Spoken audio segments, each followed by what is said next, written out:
nizere ko murimo mushima Imana. Ndabakunda cyane. Rero nari maze igihe nasohora indirimbo, mwari mubizi ko narindwaye ariko ntago nabibagiwe.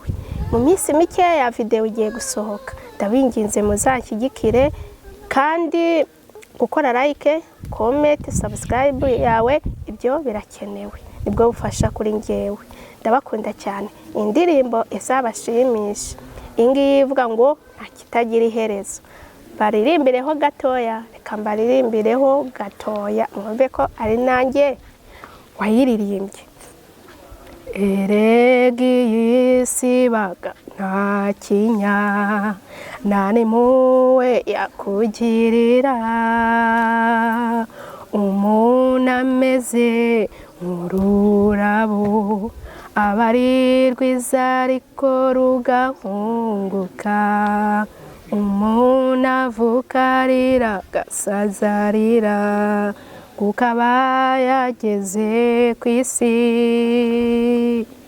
Icyo nkusabye nuko wakomera, ugasenga ugatitiriza.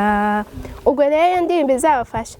Ikindi kandi mu kanya mbafite akantu, ndi kumwe n'umuhanzi kandi ukomeye.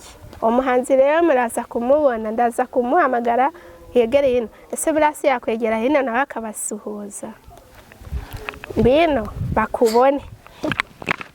Urakoze cyane. Ni uyu muhanzi yavugaga yitwa Hategekimana Ezira cyangwa Esidras, ariko abenshi banzi ku izina rya Ezira. Ese wabakubitiye wagapera kamwe abafana banjye kari abantu beza, ukabaririmbiraho gatoya bakajya kugira bumve ko ibyo ndi kuvuga ari byo.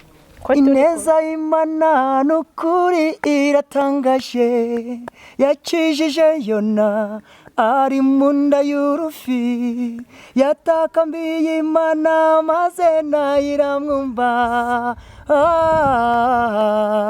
Ineza y'Imana, ineza y'Imana iratangaje.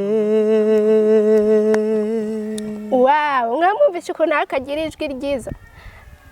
Nababwiye YouTube channel yanjye, uragenda kuri YouTube ukandika ngo Hategekimana Ezira Official.